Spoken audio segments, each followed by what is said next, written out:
Guys, I'm just leaving a Mushin market right now in Lagos State. I went to get rug, and to my surprise, all the shops are locked. As you have it on my screen over there, I asked one of the two indigents there. I said, why are the shops, why are they locked? Because I can see the Igbo boys who want to do their business as usual.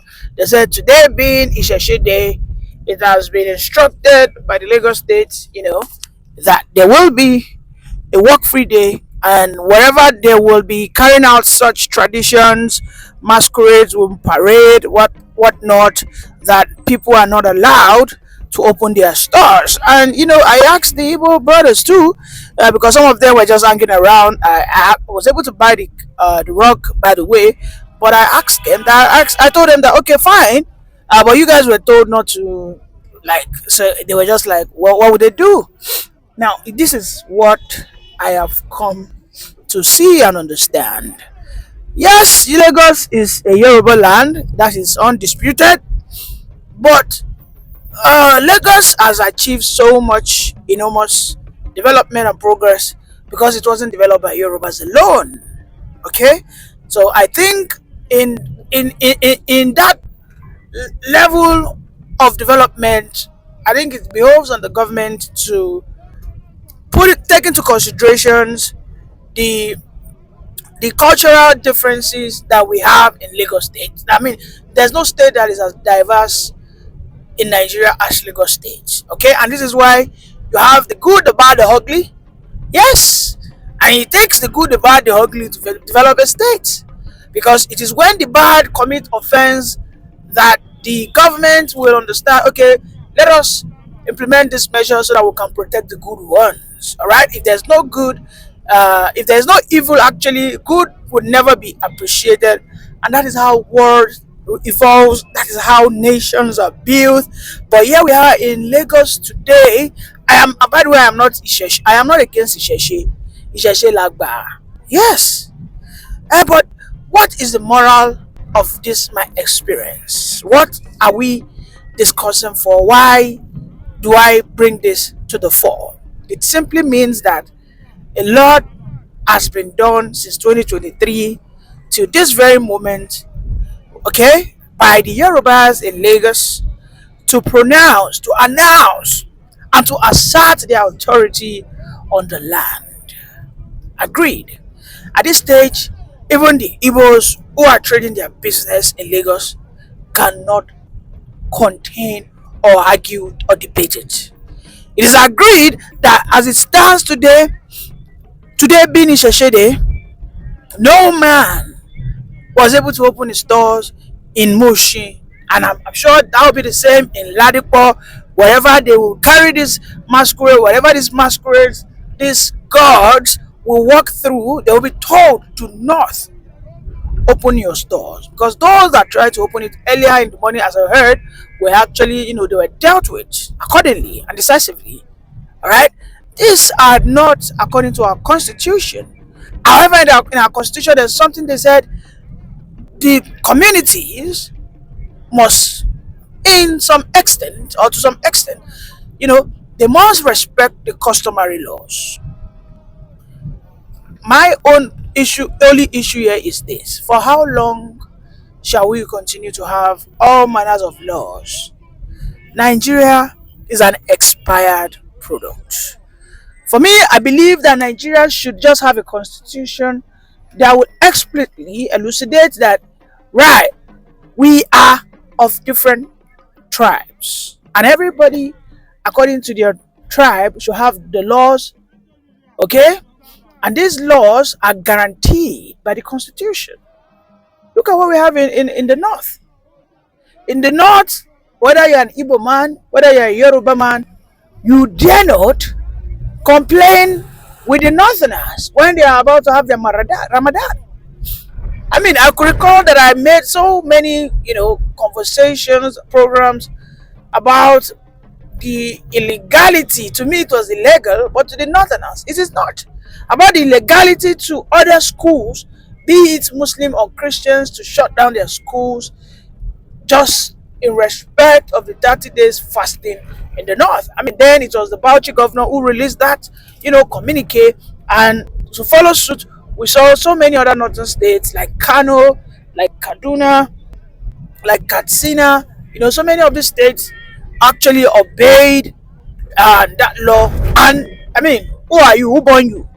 You dare not, you know, you dare not, you dare not, maybe say, I'm a Christian. Who are you? Isba was, I mean, everywhere attacking anybody. Okay, closing schools down, shutting schools down, and the government just simply looked away. All right.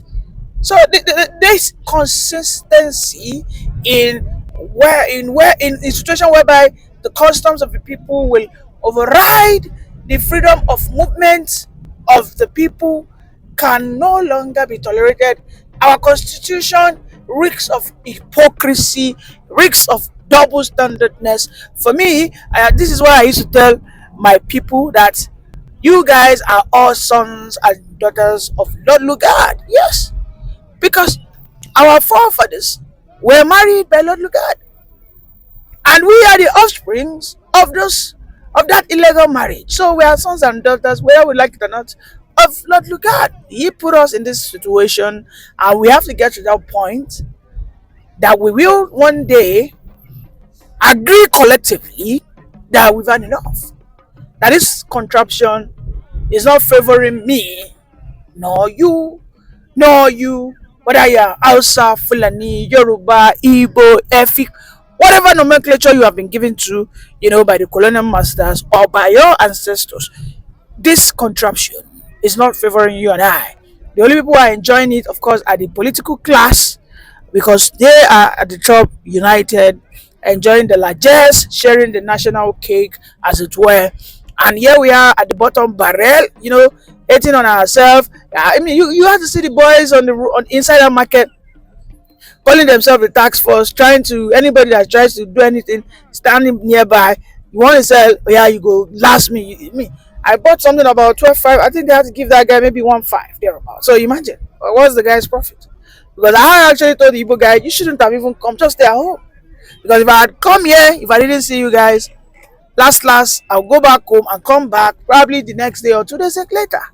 Okay, so we have to begin to institutionalize our difference, and this is why you see, going into 2027 election, I am very worried that in the south, Tinubu will win, especially in Lagos. They will use, you see, these machinations that they've made, this hatred that they've inserted amongst us, the Yoruba and the Igbos. You need to see how all the traders were just helpless. They couldn't even, they not even get strength to argue. They were just like, well, we did Lagos now, not so. It is crazy. In the southeast, that could be the same. Okay, that could be the same. That maybe whenever they have in their Egungun Day, masquerade day, cultural day, whatever the case is, the government might decide to announce. But me being a Yoruba person, and I do not believe in such tradition, this constitution that we have guarantees me that I shouldn't be affected. But that is not the real thing in reality. Right? That is not the real thing in reality. So why do we need to keep living in pretense? Why do we need to keep deceiving ourselves? Why do we need to start telling ourselves one Nigeria, when indeed not all of us, even the governors, are not even ready to guarantee the sanctity of the letters and spirit of the constitution? There's no point. There's no point saying that I'm a proud Nigeria. So many times I listen to people, they tell me I am a proud Nigeria. Oga, you are listening to me, and as a Yoruba guy, and you go against me whenever I try to maybe say one or two against Tinubu. You are simply doing this because Tinubu is still on power. The very moment Tinubu steps down and another northerner, another Fulani man gets in there and he begins to do nonsense that is against your wish and caprices, you will begin to speak against the contraption as well. It's as simple as that. You begin to speak against the contraption.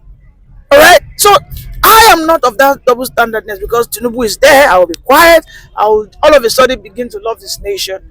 I know that no matter what Tinubu does, if Tinubu really wants to set a right foundation for this nation, all what Tinubu needs to do is to restructure the country. That's it. Restructure it, reject the constitution, or we throw this one away and write a new one, whatnot. We need to bring in our diversity, or make people go mad talk say in Nigeria there will no longer be state of origin, there will no longer be tribe, there will no longer be ethnicity. But we all know that that is far from the truth. That can never be happen. That can never happen in 1 million years. It will never happen, because at that very state that it was meant to be done when we got our independence, our forefathers were the one that wrote and penned down that the Nigerians, the diversity must always be there, and that is why we are here today. This is why you see Sanwo-Olu, is instructing, giving that government authority to just local people to do what? To go and close private citizen shops. People who are not even Yoruba, people who are not even traditional leaders, people who are not even traditional believers. I mean, it's crazy, right? Very crazy. It is sincerely crazy.